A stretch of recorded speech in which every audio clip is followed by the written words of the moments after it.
오늘 이 교회 청년들, 여러분 모두가 다 청년인데 그 중에서 또 이 청년들이 하나님 앞에 흰옷을 입고 찬양을 했죠.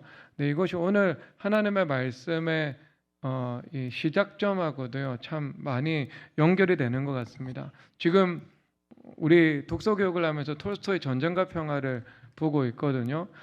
도스토옙스키의 글은 안에서 밖으로 향하는 것 같습니다. 즉 각 사람의 내면 안으로 들어가서 그들의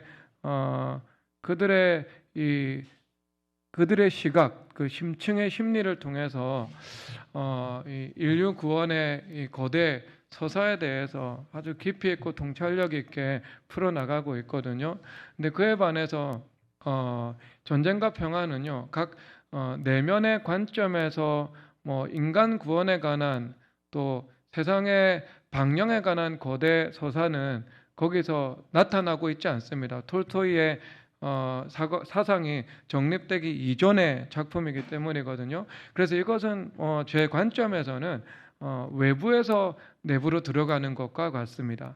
그러니까 톨스토이 자체가 사람의 외모나 표정이나 태도나 말과 행동을 통해서 그 세밀하게 묘사를 해 나가면서 전체 정황 속에서 한 인물을 배치시키고 그리고 그것을 통해서 뭐 그 당대의 시대상이나 또 사람들의 생각들이나 또 사람들의 그 각각의 태도들을 반영시키고 있거든요. 그리고 때때로는 외부에서 내부로, 즉 밖에서 안으로 그 사람의 심리 안에 들어가서 이 작은 이 외적인 움직임을 통해서 이 내면의 세계가 어떻게 이 변화의 작용이 일어나는지에 대해서 말씀을 하고 있습니다. 그리고 톨스토이 전쟁과 평화는요, 이 젊은이들의 성장 스토리를 우리에게 보여주고 있거든요. 나오는 주인공이 뭐 백작, 공작 뭐 이런 주인공이 나오고 있지만 사실 그 백작과 공작 가문의 상속자들, 그러니까 20대 초반의 젊은이들이 나폴레옹과 러시아와의 이 전쟁이라는 그 민족사적인 그 사건 속에서 이 전쟁의 한복판을 통과하면서 어떻게 그들의 내면의 세계가 드러나고 어떻게 성숙하는지에 대해서 그리고 있는 거죠. 근데 거기서 이 톨스토이의 하나의 페르소나라고 할 수 있는 그 안드레이 볼콘스키 공작에 대해서 나오거든요. 이 사람이 주요 인물이에요. 그런데 이 인물에 대해서 그리고 있으면서 뭐 인류 구원과는 상관없고요. 그들의 내면 세계 가운데 있는 미숙함과 이 고귀함을 어떤 선악간의 판단을 가미하지 않고요. 있는 그대로 드러나는 모습이 있습니다. 그래서 각 젊은이들 가지고 있는 기질들, 그리고 그 기질이 가지고 있는 각각의 약점과 강점, 이런 것들을 다 그대로 드러내죠. 그래서 냉소적이기도 하고 무심하기도 하고, 그런데 그 냉소적이고 무심한 인격이 전쟁을 통과해 나가면서 어떻게 성장을 해 나가는지, 그러니까 충성스러운 모습으로 또 실행력 있는 모습으로, 그리고 위험한 전투 현장에 자발적으로 뛰어나가는 그런 희생적인 모습으로 또 등장을 하기도 하는 거죠. 그런데 그러면서도 오류 없는 영웅 서사를 드러내고 있지는 않거든요. 그래서 거기서 이 전투 직전에 젊은이들의 모습을 통해서 공통적으로 드러나는 이 내면의 변화가 있는데요. 그것이 무엇인가? 그것은 공명심입니다. 그러니까 전투가 들어서지는 않았습니다. 전투 직전의 상황이죠. 그래서 이 포탄 소리도 들리고 화약의 냄새도 이제 나기 시작하는 그 시점에서 각각의 젊은이들의 내면 세계 속에서 내가 이 전쟁에서 이 전투에서 공을 세워야 되겠다. 그래서 러시아 사회에서 명사가 되어야겠다. 그리고 포탄이 떨어지는 상황 속에서 의연하게 있는 모습을 병사들에게 보여줌을 통해서 내가 얼마나 용기 있는 존재인지 보여야 하겠다라는 그런 것들을 드러내고 있죠. 예외가 없더라고요. 그러니까 인간 내부에 있는 명예심입니다. 물론 이것이 실제 그 프랑스의 푸른 제복을 입은 군인들과의 근접전이 시작되면은요, 어떤 사람은 바로 도망갑니다. 그 기백은 사라져 버리고요. 그런데 또 어떤 사람은요, 자원에서 주변에서 말림에도 불구하고요, 그 사선으로 들어가서 또 이 전쟁에 참여하는 것들도 보여주고 있는 거죠. 그러니까 이것도 일종의 명예심이고요. 그리고 뿐만 아니라 이 젊은이들이 성장해 나가는 것을 보여주고 있는 거예요. 여러분, 우리 20대 젊은이들 이 젊은 시절부터 산에서 기도하면서 10년 정도 시간을 보냅니다. 그러면 먼저 사고가 유연하죠. 사고가 유연하죠. 그리고 공고해진 율법주의와 인본주의의 틀이 없습니다. 그러니까 그 부드러운 이 마음의 구조와 그리고 이 전도협의 구조를 가지고 있는데요. 하나님의 말씀과 성령으로 형성이 되었고 뿐만 아니라 그들이 하나님의 뜻대로 살고 하나님의 능력으로 살아가는 그 관습, 이 커스텀이라는 관습이 이 아이들 가운데 형성이 되어 있죠. 그러면 30대가 되면 분명한 열매를 드러내기 시작할 텐데 그것은 굴곡 없는 인생의 큰 대환란이 결부되지 않은 또 하나님께서 주시는 그 축복의 열매가 삶에 가득하게 될 것이 여러분 보이지 않습니까? 저는 이 10년, 15년 동안 목회를 하니까 각 사람에게 임하는 그 영적인 성장과 그리고 그 영적인 성장을 통해서 하나님께서 이제 맺어 나가기 시작할 이미 시작하고 있는 준수한 열매들과 그리고 앞으로 더욱 또 하나님께서 그 빛내게 하실 그 영성의 그 진면목들을 보면서 정말 여러분들을 보면서 기대하는 바가 크거든요. 그런데 여러분뿐만 아니라 우리 젊은이들 이 20대의 인생 가운데 예수님께서 임하셔서 예수님께서 그들 안에서 빛나게 하심으로 그들의 인생 자체를 빛내게 하시는 그 열매는요 정말 대단할 것이다. 그리고 또 아래로 내려가서 또 우리 주말 캠프에서 아이들의 하나님 은혜 안에서 준비되고 있는 아이들, 이 아이들 그들은 또 이 선배들과 함께 세상을 뒤흔드는 그런 통로로 쓰임 받게 될 것이다. 여러분, 저는 그것을 확신합니다. 네, 제가 예언하는 것은 아니지만 선포하는 것이지만 저는 이 아이들의 미래가 정말 빛날 것을 저는 의심 없이 믿습니다. 퍼센테이지로는요 한 200% 믿습니다. 그러니까 여러분들이 쓰임받을 것은 100% 믿는다면 이 흰옷 입은 청년들은요 200%를 믿고 있습니다. 여러분들도 여러분 나중에 두고 보고 하나님께서 행하신 일들을 보고 주님 앞에 찬양을 올려드리는 거 그 정도 여러분 그렇게 될 것입니다. 자, 그래서 이 아리스토텔레스가요 니코마코스 윤리학에서 명예심에 대해서 말씀을 하고 있더라고요. 여러분, 이 고전 헬라어 이 문헌에는요 겸손이라는 단어가 등장을 하지 않습니다. 겸손이라는 것은요 이 크리스찬이티, 이 기독교적인 덕목이면서 한편으로 우리 성리학 이데올로기가 요구하는 군자의 덕목이기도 하죠. 그러니까 동양에서는 유교, 그런데 어떤 이 월드와이드한 관점에서는요 기독교적인 세계관 아니면 겸손의 덕목은 사실 찾아볼 수 없습니다. 그래서 이런 사람들이 겸손한 사람 좋아하고 교만한 사람 좋아하지 않죠. 그런데 이것은 우리 동양 문화뿐만 아니고요 서구 문화도 마찬가지입니다. 제가 그 사회심리학이라는 저서를 읽어보니까 두께가 이만한 전공서적 같거든요. 근데 그 책에서 이야기를 하더라고요. 그 센서스 통계에 의하면 사람들이 교만한 사람들을 다 좋아하지 않는다. 그래서 자기를 잘 제시하는 방법 중에 하나가 겸손한 모습을 보이는 것이다.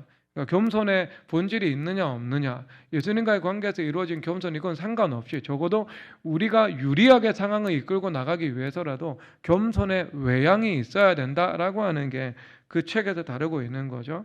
근데 여러분 그렇다면 그 고전 이 그리스 문헌에서는 어떻게 이 다루고 명예심에서 대해서 다루고 있는가, 이렇게 이야기를 하고 있는데 인간이 합당한 긍지를 가져야 된다고 말을 하고 있습니다.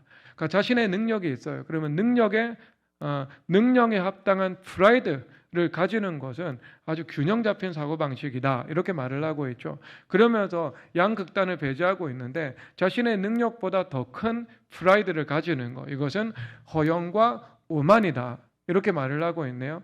번역자들은요 내가 태어나서 이런 단어 처음 들어봐서 허오라는 단어로 쓰더라고요. 허오. 그런 단어 부역장로님 못 들어보셨죠? 그러니까 부역장로님 못 들어본 단어면 사어거든요. 그러니까 괜히 번역자들이 쓸데없는 짓을 많이 한답니다. 호가 뭡니까? 그냥 허영과 오만 이러면 되는 거지. 신조어를 만들어내서 와닿지 않아. 와닿지 않아. 그리고 나서 그건 당연히 우리 모든 사람들이 이것은 우리가 원하지 않죠. 그리고 나서 또 한 가지 좀 특이점이 있는데, 자신이 가지고 있는 능력이 있는데 그 능력에 대해서 합당한 프라이드를 가지지 않고 자기 자신을 낮추어서 생각하고 말하는 것은, 이것은 비굴함이다라고 말을 하고 있는 거예요. 비굴함이다. 비굴함 아니죠, 여러분. 예, 하나님께서는 우리에게 말씀을 하시기를 낮추는 것은 너희의 몫이고 높이는 것은 나의 몫이다 라고 말씀을 하고 있습니다. 주 앞에서 낮추라, 명령형이죠. 그리고 주께서 너희를 높이시리라, 하나님께서 행하시는 작업인 것이죠. 그러니까 하나님께서는 우리에게 겸손을 요구하시고 프라이드를 요구하지 않으십니다. 그래서 예레미야서 9장 23절에서 이렇게 말씀하시는데, 읽겠습니다. 시작. 예레미야서 9장 23절 제가 밝히 간사 카톡방에 올려드렸는데요. 자, 읽겠습니다. 시작. 여호와께서 이와 같이 말씀하시되 지혜로운 자는 그의 지혜를 저량하지 말라, 용사는 그 영명을 저량하지 말라, 부자는 그의 부함을 저량하지 말라. 아멘. 그래서 여러분들은 뭐 합당한 능력과 지혜가 있다고 생각합시다. 뭐 있든 없든 일단 있다고 생각합시다. 그런데 그것에 대해서 프라이드를 가지는 거, 이것이 교만이라는 거예요. 그렇죠? 자랑하지 말라고 주님께서 말씀을 하고 있는 겁니다. 그래서 제가 2018년도 때요, 여러분 어떻게 생각합니까? 뭐 예를 들어서 남편이 스스로 자기를 이렇게 높이고 찬양을 받고 있습니다. 그걸 보면서 그 자매가 우리 남편을 너무 존경하는 나머지, 우리 남편, 여러분 이것이 옳다고 생각하십니까? 뭐 여러분 어떻다고 생각하십니까? 그러면 함께 망주가 들겠죠. 그렇죠? 그러니까 남편이 스스로를 높이고 찬양받고 있으면 어떡해요? 아내라도 좀 각성되어 있어가지고요, 저 사람이 지금 하면서 가가지고요 낮춰줘야 되는 거 아니겠어요? 그 호응해주면 안 되는 거죠, 그렇죠? 거기에서는 여러분 불협화음 내도 아무 상관없으면, 왜? 함께 망조들거든요. 그러면은 제가 2018년도에 참 교만했던 것 같아요. 우리 같이 사는 룸메이트께서요, 한 달 동안 작정 기도를 드린 거예요. 남편의 겸손을 위해서. 그래가지고 그때 제가 어떤 목사님 사건이 제 인생에 일어나면서 우리 스승 목사님께서 말씀을 하시기를 4년 연단을 이 두세 달, 세 달 동안 압축적으로 통과했다. 그러니까 연단 9단이잖아요. 우리 스승 목사님도 연단 9단께서 4년치의 연단을 세 달 만에 통과했다, 이러더라고요. 야, 정말 세상에 이 무서운 기도가 다 있다, 이런 생각을 여러분 했습니다. 혹시 여러분 아내분들 중에서 남편의 교만에 우려가 되잖아요. 그러면 한 달 작정 기도하십시오. 남편의 겸손을 위해서. 그러면 주님께서 빠르면은요, 저처럼 바로 그 달에, 그 작정 기도가 끝나기도 전에 2주 지났을 때 제 인생에서 불시험이 떨어졌습니다. 불시험이 완전히 그 율법주의가 파산선고나는 일들을 경험을 하게 된 거죠. 그러니까 여러분 이걸 좀 지혜롭게 한다면 하나님 앞에 작정 기도를 하면서 기도 제목을 잘 해야 돼요. 하나님, 불시험 없이 하나님 부드럽게 부드럽게 가게 하여 주시옵소서. 이렇게 꼭 기도 드리시기를 바랍니다. 그걸 또 간과해 가지고요, 제가 아주 크게 고난을 당했습니다. 자, 그래서 여러분 미국에 이 프레드 데마라라는 아주 유명한 사람이 있는데요. 이 사람이 지역 공동체에서 매우 찬양과 칭찬을 받고 있었습니다. 그리고 고등학교에서는 영어, 라틴어, 프랑스어를 가르치고 있었고요. 그리고 주일학교 침례교 교회에서는 아이들을 사랑하고 봉사하는 사람이었습니다. 그런데 이 사람이 그 신분 위조 혐의로 체포가 되었거든요. 근데 제목이 뭐냐면은요, 잘못된 전제에 의한 사기 혐의였습니다. 이제 이 어디에서 시작이 되었는가? 그가 미국의 작은 도시의 성공한 기업가의 아들로 자라났거든요. 그런데 그 아버지께서 교육을 좀 잘못하신 것 같아요. 아이가 4살, 5살 정도 되었을 때 집안에 메이드들 있잖아요. 일하는 그 집사들 다 불러놓고요, 그 저택에서 우리 아들을 향해서 이제 미스터라고 불러주시기를 바랍니다. 미스터 데마라라고 불러주시기를 바랍니다. 이렇게 교육을 한 거예요. 그렇죠. 일단 여기서부터 뭔가 큰 문제가 잉태되기 시작한 것 같습니다. 그러다가 나중에 그 사업이 무너져 가지고요. 시골의 작은 변두리 낡은 집으로 이사를 가게 되었습니다. 그리고 시간이 지난 이후에 아버지께서 다시는 우리의 부와 지위를 회복할 수 없을 것이다라고 이야기를 했습니다. 그러니까 이 데마라라는 아이가 어떤 물질적인 부를 통해서 사람들에게 얻는 존경, 이것에 이 도취되고 이것을 추구하는 것이 내면에 강력하게 형성이 되었죠. 일종의 명예심이지 않겠습니까? 그런데 자신의 이 가난한 현실이 그것을 뒷받침해주지 못한다는 사실을 이제 깨닫게 되고 이것을 받아들일 수가 없게 된 겁니다. 그러면 여러분 이때 좀 우리가 그렇다면 일단 건강한 방법으로 이것을 극복해 나가는 선택을 해야 되는데 그가 그런 방법을 선택하지 않았거든요. 그래서 수십 년간 의사로 혹은 교수로 혹은 회계사로 살아가는 삶을 살아간 거예요. 그래서 구체적으로는 왕립 캐나다 해군에서 의학 박사로 살아갔고요. 그리고 미국의 개넌대학교에서 철학과 학과장을 했습니다. 그리고 한 교도소의 교도관으로 들어간 이후에는요, 한 달 만에 교도소 소장 대리로 승진했습니다. 그리고 뛰어난 위험한 상황 해결 능력으로 교도관들의 존경을 받았던 것이죠. 그러니까 자기 자신으로 살아가지 않고요, 어떤 자신의 이상에 이 부합되는 이 위장된 신분으로 살아가는 것들을 보여주고 있는 겁니다. 물론 여러분이 여기까지는 안타까운 현실이지만 그가 이 이후에 회개를 했습니다. 결론부터 말씀을 드릴게요. 회개를 하고 나고 23년이라는 시간 동안 자신이 프레드 데마라라는 그 이름으로 진실된 삶을 살아갔습니다. 그리고 빈곤한 사람 구제하는 활동을 하고 또 청소년 돌보는 이 진실된 목회자로 살아갔습니다.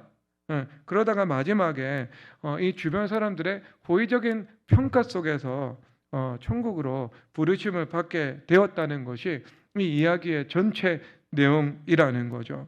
그런데 여러분, 이것을 무엇이라고 말할 수 있는가? 오늘 오전 설교의 관점에서 아르케죠, 여러분. 아르케죠.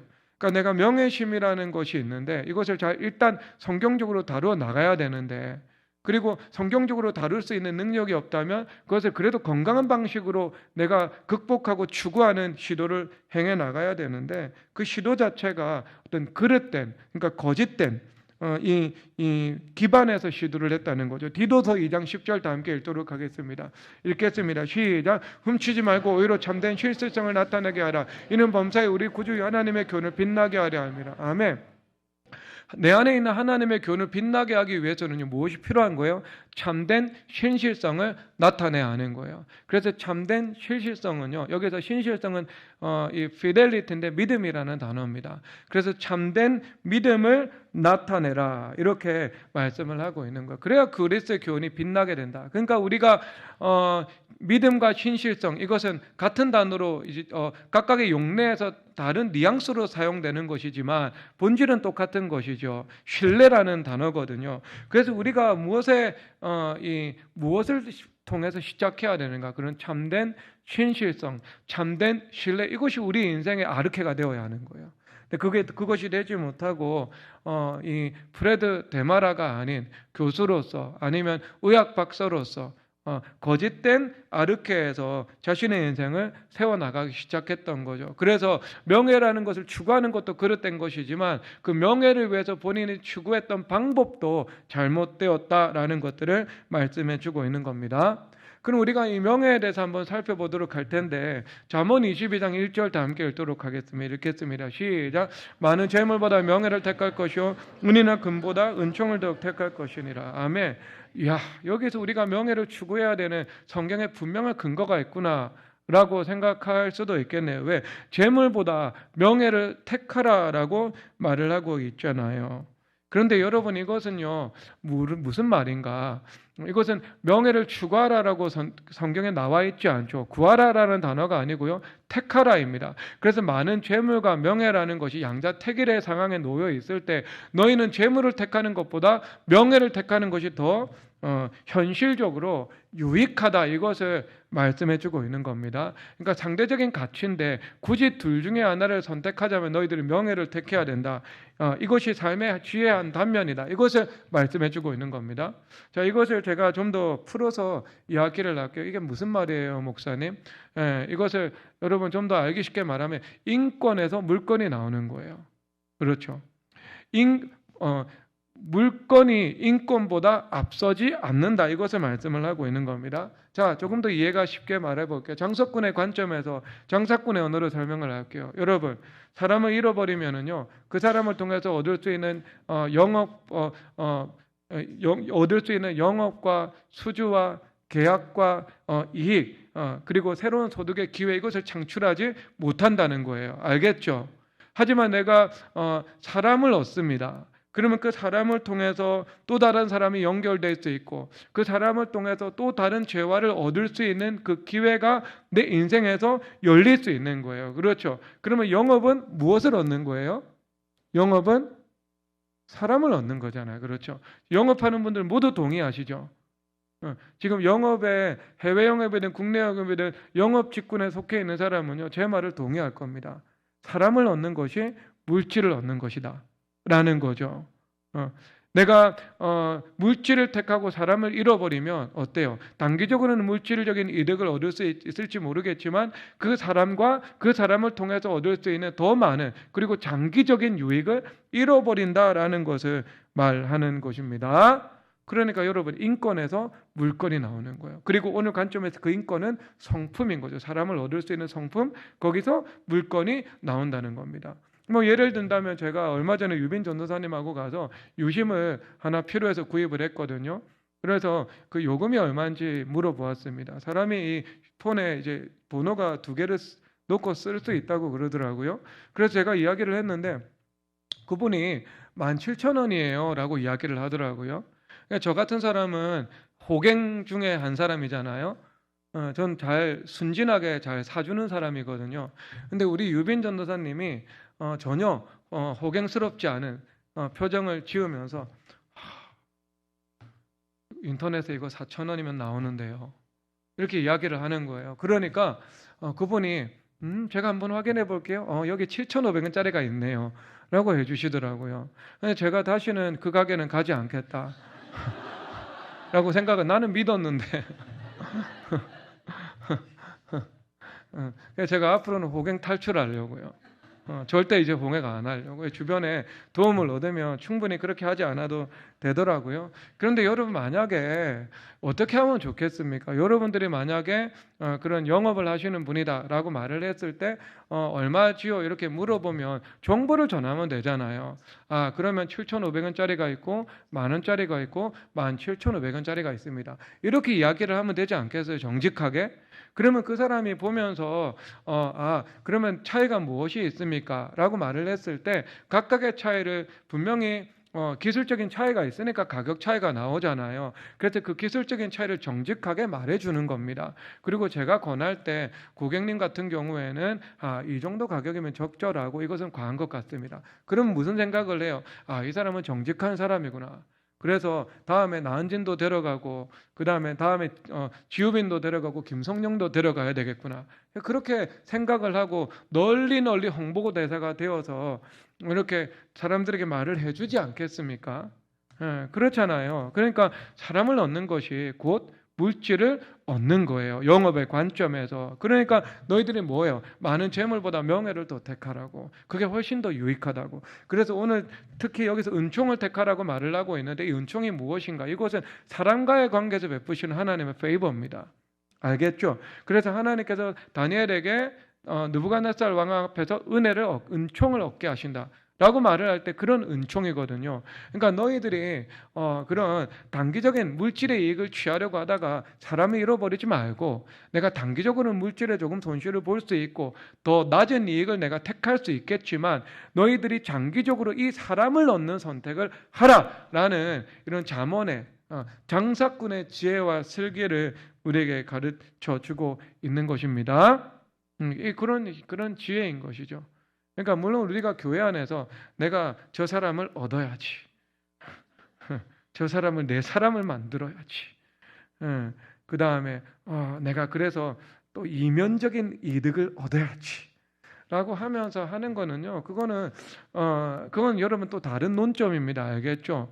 사람이 이면의 동기를 가지고 이용하려고 하는 것이지 않겠습니까? 우리는 그런 존재가 아니에요. 우리는 예수님을 사랑하고 그 사랑하러 진실된 마음으로 영혼의 유익을 생각하면서 대하는 것이 하나님께서 우리에게 요구하시는 중심인 것이지. 근데 요거는 이 잠언이라는 거는요, 이 세상의 한 세태를 보여주고 있거든요. 무엇이 더 유익한지, 지혜로운 건지. 그래서 그런 어떤 관점에서 읽어야 되는 것입니다.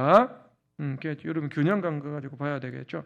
자, 그러면 여러분 명예는요, 명예 자체를 추구하는 것은 죄입니다. 명예심을 추구하는 것은 죄입니다. 여러분 그 어거티나라는 사람이 하나님의 도성이라는 책을 썼거든요. 근데 이 책이 그 이후에 천년의 유럽 사람들의 의식 구조를 디자인한 책에 들어가거든요. 근데 지금 이 사람 현세 이 시대 사람들도요, 어거티니아는 말을 출처를 모르고 많이 씁니다. 대표적인 말이 뭐냐면요, 죄는 미워하되 사람은 사랑하라라고 했습니다. 이렇게 이야기를 하잖아요. 그래서 정치인들이 청문회 같은 데 와가지고요, 그런 말을 해요. 청문회들이 국정감사자 현장에서 기독교를 대적하는 사람이 그 출처를 모르고 그 말을 쓰더라고요. 참. 그런데 여러분 그 정확한 출처가 어딘 줄 아세요? 하나님의 도성 제14권 6장에 있습니다. 거기서 죄는 미워하고 사람은 사랑하라 라는 말이 거기에 나오고 있거든요. 그런데 그 하나님의 도성에서 뭐라고 말을 하고 있는가? 로마의 영웅들이 희생적인 행동, 영웅적인 행동을 했다는 거죠. 그런데 그 마음의 동기가 무엇인가? 명예에 대한 보상이었다는 거예요. 그래서 그들은 명예를 추구했기 때문에 이것은 사람을 따른 것이고 하나님을 따른 것이 아니고 그것은 곧 영적인 것이 아닌 육적이고 거짓된 것이다, 이렇게 말씀을 하고 있는 거예요. 그러니까 여러분 기독교적 관점에서 명예심을 추구하는 것은요, 뭐예요? 죄악된 겁니다. 그래서 갈라디아서 5장 26절에서 이렇게 말하고 있습니다. 다 함께 읽겠습니다. 시작. 헛된 영광을 구하여 서로 노역하거나 서로 투기하지 말지니라. 아멘. 그래서 헛된 자기 영광을 구하는 것들, 이것은 내가 십자가 연합해서 죽어줘야 하는 것이다 라고 말씀을 하고 있는 겁니다. 그래서 명예심 자체는요, 죽어야 되는 겁니다. 십자가 앞에서 죽어야 되는 겁니다. 그래서 이 강한 에고이스트적인 기질이 죽을 때 내 안에 있는 그런 자기 영광, 그 명예심이라는 것도 십자가 앞에서 죽게 되죠. 여러분 이게 중요합니다. 왜? 하나님께서 죽음 이후에 부활을 주시잖아요. 그러니까 이게 십자가 부활의 균형에 있잖아요. 죽는다. 그게 왜? 부활하거든요. 그러면 여러분 하나님께서 뭐라고 말씀을 하시는가? 로마서 14장 7절 다 함께 읽겠습니다. 시작. 이로써 하나님을 섬기는 자는 로마서 14장 17절 14장 17절인데 읽겠습니다. 하나님의 나라는 먹는 것과 마시는 것이 아니요 오직 성령 안에 있는 의와 평강과 일학이라. 제가 잘못했습니다. 실수했네요. 그 다음에 구절인데요. 이 바로 다음 구절인데, 하나님을 섬기는 자는 하나님을 기쁘시게 하며 사람에게도 칭찬을 받느니라. 아멘. 그러니까 하나님께서 우리가 이 명예심에, 내 안에 있는 명예심이 죽는 거죠. 그러면 명예에 대해서 내가 죽죠. 그럼 주님 무엇을 주신다고요? 나에게 명예를 주신다고요. 그래서 성경에서 로마서 1장에서 악을 행하는 자들에게는 환난과 공고가 있고 선을 행하는 자들에게는 주님께서 칭찬과 영예와 존귀가 있을 것이다 라고 말씀을 하고 있는 거예요. 그러니까 영예와 존귀 같은 것도 주님 주실 수 있는 은혜의 선물의 일종인 것입니다. 그래서 하나님께서 우리에게 명예를 은혜의 선물로 주실 수 있다라는 것입니다. 칭찬이죠. 이것은 칭찬. 자, 그랬을 때 우리가 주의할 게 무엇인가? 누가복음 6장 26절인데요. 읽도록 하겠습니다. 누가복음 6장 26절. 모든 사람이 너를 칭찬하며 와가 있도다. 그들의 조상들이 거짓 선지자들에게 이와 같이 하였느니라. 아멘. 자, 우리가 명예에 대해서 죽어서 살면 하나님께서 때로는 내게 영예와 존귀와 생명을 주시기도 하신다. 성경의 약속이죠. 로마서 1장에서 말씀하시는 거. 그런데 무엇도 함께 주어진다고요? 우리는 거짓 선지자라면 칭찬만 받습니다. 왜냐하면 거짓 선지자들은요, 이 세상의 인본주의자들, 세상에 싫어할 말 하지 않거든요. 여러분, 10월째 드리지 않아도 괜찮습니다. 11조와 주일 성수를 강요하는 거짓 목회자들과 이 시대 한국 교회의 문제, 딱 이런 거 설계 한번 해보세요. 그러면 언론, 이런 세상에서는요, 개혁적 성령의 목회자가 샛별처럼 나타났다, 이렇게 이야기를 할 거라고요. 이렇게 이야기를 할 거라고. 그러니까 거짓 선지자들은 세상에 칭찬을 받아요. 그래서 평강 없는 것에 평강을 선포하잖아요. 그러니까 거짓 선지자, 선포하는 자들도 말씀을 받지 않고 선포하는 거짓 선지자들 화가 있도다, 이렇게 말씀을 하고 있는 것이지 않겠습니까? 그런데 여러분, 이것은 무엇입니까? 예수님 참 선지자였죠. 예수님의 제자들도 참 선지자였잖아요. 그런데 그들에게 인정도 있었지만 무엇도 있었어요? 비방도 있었던 거예요. 비방도. 그러니까 우리가 정말 하나님의 사람이 되어서 신본주의자가 되어서 살아간다면 세상의 비판과 세상의 인본주의자들의 비난에 직면할 수 있다, 이것을 말씀을 하고 있는 겁니다. 하고 있는 거예요. 그래서 이 미국의 청교도 목회자가 교역자들은 비판에서 자유롭지 못한 사람들이다. 왜? 하나님의 진리를 선포를 하다 보니까 내면에 세상의 죄인들이 와서 진리 아닌 것을 가지고 오잖아요. 그러면 그 진리와 진리 아닌 것이 영적인 전쟁을 하는 현장이 교회거든요. 그렇죠. 그럼 그 빛으로 어둠을 몰아낼 때 그 어둠이 저절로 떠나는 경우도 있겠지만 반발하고 떠나는 경우도 있게 되는 것이지요. 그러니까 그런 목회자들은 그 비방에서 자유롭지 못하다. 그러니까 그 비방을 잘 다룰 수 있는 것, 내면에서 그 비방의 이 스트레스의 압력을 받지 않고 그것을 잘 자유함으로 극복해 나갈 수 있는 것, 이런 것들이 이제 이 목회자는요, 필수적으로 하나님께서 이 최화하기를 원하는 그런 내면, 혁신되기를 원하는 내면의 본질 중에 있는 것이죠. 여러분들도 마찬가지일 것입니다. 그러니까 하나님께서 우리에게 명예에 대해서 죽을 때 영예와 존귀도 주시지만 무엇과 함께 주신다고요? 비방과 함께 주시는 거. 그러니까 우리 교회에서도요, 한 기업하는 형제가 정말 저런 착한 기업가가 없거든요. 우리 교회 형제들도 거기 가서 일을 하고 있지만 참 정말 후하다, 월급 참 후하게 준다 라는 생각을 하는데요, 전화가 왔어요. 지난주에 입에 담지 못할 말을 하면서 대표를 비방하고 있다고, 몇몇 사람들이 그룹을 지어가지고요. 그래서 변호사하고 노무사하고 상해까지 할 예정이다라고 이야기를 하더라고요. 원래 그런 거예요, 여러분. 그런 거. 이것은 우리가 비치기 때문에 나타나는 현상이거든요. 대표가 악행을 했다, 그러면 회개를 하면 되는 거고 주님 앞에 고침을 받으면 되는 건데 그것도 아니거든요. 그것도 아니거든요. 정말 악인들이 악의적으로 하는 비방이거든요. 근데 여러분, 그런 일들이 없다고요? 있다고요. 예수님도 받았고 사도 바울 선생님도 본인이 목회하는 교회에서 받았고, 그리고 청교도 목회자들이, 모든 목회자들은 이에 대해서 자유롭지 못하다고 하고 있고, 여러분들도 거짓 선지자가 아니고 참된 선지자의 그 모본을 따라가는 믿음의 사람이라면 영예와 존귀와 함께 근거 없는 비방과 그릇된 비방도 여러분들이 당할 수 있다라는 거예요.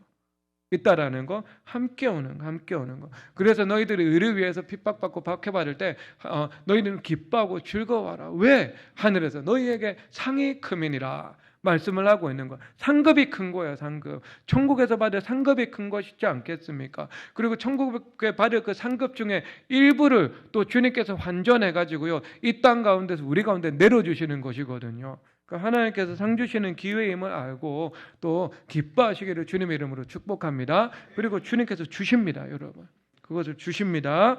자, 그리고 나서 여러분 어떻게 하면 되는가? 그냥 마태복음 5장 14, 15절입니다. 이것만 읽고 우리가 여기서 마무리를 하도록 하겠습니다. 읽겠습니다. 너희는 세상의 빛이라. 산에 있는 동네가 숨겨지지 못할 것이요, 사람이 등불을 켜서 말 아래 두지 아니하고 등경 위에 두나니 이름으로 집안 모든 사람에게 비치느니라. 아멘. 그러니까 우리가 세상 사람들하고 다른 게 이거예요. 데마라라는 인물은 자기의 이상이 있었고 이상과 현저하게 결여된 자신의 현실이 있었잖아요. 그런데 그것은 거짓 자아를 하나 더 만드는 것을 통해서, 즉 이심을 만드는 것을 통해서, 그렇죠, 유심이 있는데 이심을 만든 것을 통해 가지고 두 번째 넘버를 만드는 것을 통해 가지고요, 거짓 자아의 인생을 만들어 나간 것이지 않겠습니까?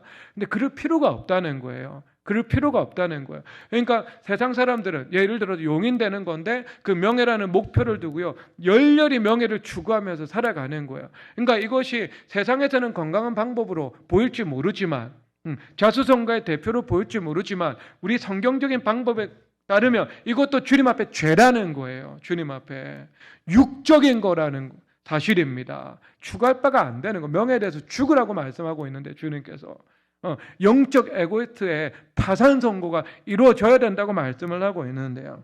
그런데 주님 어떻게 하는 거? 우린 다 아는 거. 우리는 빛이 되면 되는 거예요. 그렇죠? 그저 빛이 되면 되는 겁니다. 나의 존재 자체가. 여러분, 그래서 빛이 되면 하나님께서 이 세상에, 여러분, 이 세상에 여러분 주소할 것 많은데요, 일꾼이 부족하다는 것이 주님의 진단이지 않습니까? 주소할 것은 많은데 일꾼은 부족하다. 주님 일꾼을 보내달라고 주님 앞에 기도하도록 하여라 말씀을 하고 있는 것이지 않겠습니까? 그러면 이 주소할 것 많은 것 가운데 일꾼 부족 현상을 주님께서 통찰하고 계신 것이거든요. 그러면은요, 우리가 빛이 되면 주님 쓰시겠습니까? 안 쓰시겠습니까? 일꾼이 부족한데. 빛이 되면 빛을 쓰시는 거예요. 우리가 빛으로 충만하면 빛나게 하시는 것입니다. 그래서 여기서 뭐라고 이야기를 해요? 하나님께서 그 빛이 있으면 빛을 말 아래 두겠느냐, 등경 아래에 두지 않고 등경 위에 두지 않겠느냐, 온 세상을 비추게 하지 않겠느냐라고 말씀하고 있는 겁니다. 최고 인사권자 되고 전능하신 하나님께서 여러분들을 높이시지 못하고 여러분들을 빛나게 하시지 못하게 한다라는 것은요, 시간의 문제이던가, 그저 시간의 문제이던가, 아니면은요, 여러분들이 빛이 내어가는 과정에 있다던가, 이 둘 중 하나인 겁니다. 그래서 여러분들이 하나님께서 원하시는 그 명도의 빛에 이르게 되지 않겠습니까? 흰옷 입은 청년들이 주님의 청년들이 되어 버립니다. 그리고 그 빛의 작용을 방해하는 그 어둠의 반작용이 있잖아요. 비행기의 이륙을 방해하는 우리가 알지 못하는 다른 내밀한 인과적인 힘이 있잖아요. 그래서 그 어둠의 힘, 그 반작용의 힘, 이륙과 빛을 방해하는 그 영리의 힘, 그것 우리 삶 속에서 제거해내는 거예요. 그럼 내가 그 빛이 더 밝은 빛, 온전한 빛이 되겠죠. 그러면 그 빛을 내버려 두겠습니까? 그 빛을요, 등경 위에 올리시고 그 빛을 빛나게 하시지 않겠습니까? 빛을 빛나게 하십니다. 그건 하나님께서 하시는 일이에요. 여러분, 빛이 되기만 하면 됩니다. 옆 사람에게 인사하겠습니다. 빛이 됩시다. 자, 우리 다 함께 일어나서 우리 찬양하도록 하겠습니다. 예수 우리들의 밝은 빛 찬양하도록 하겠습니다.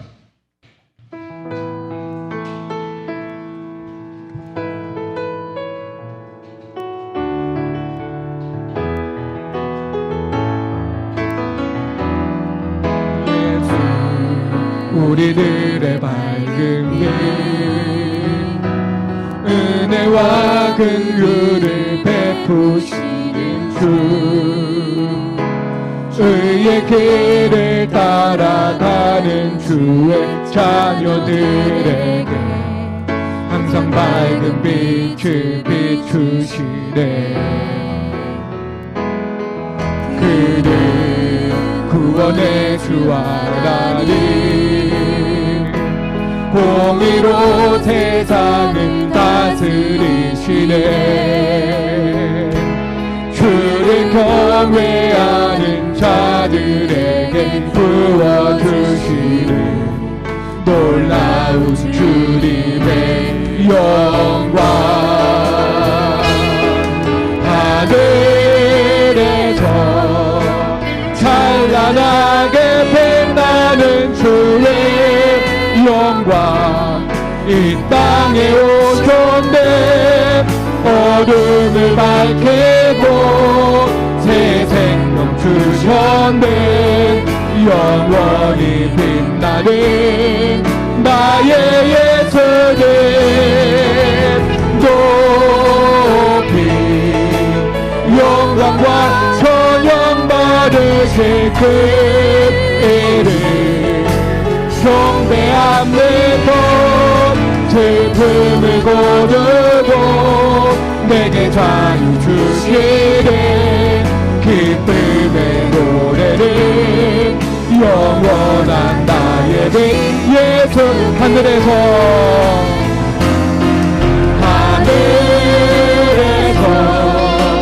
찬란하게 빛나는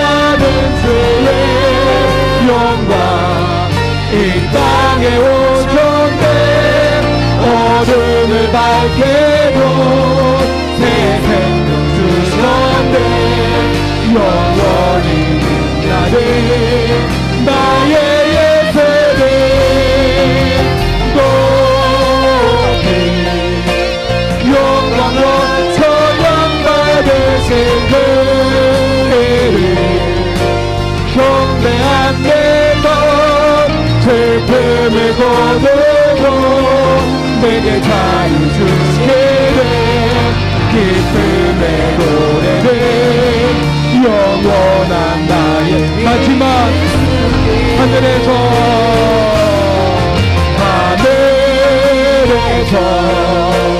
찬란하게 빛나는 주의 영광 이 땅에 오셨네 어둠을 밝게도 새 생명 주셨네 영원히 빛나는 나의 예수님 높이 영광과 찬양 받으실 그를 경배한 내가 슬픔을 거두고 내게 자유 주시기를 기쁨의 노래를 영원한 나의 주 예수께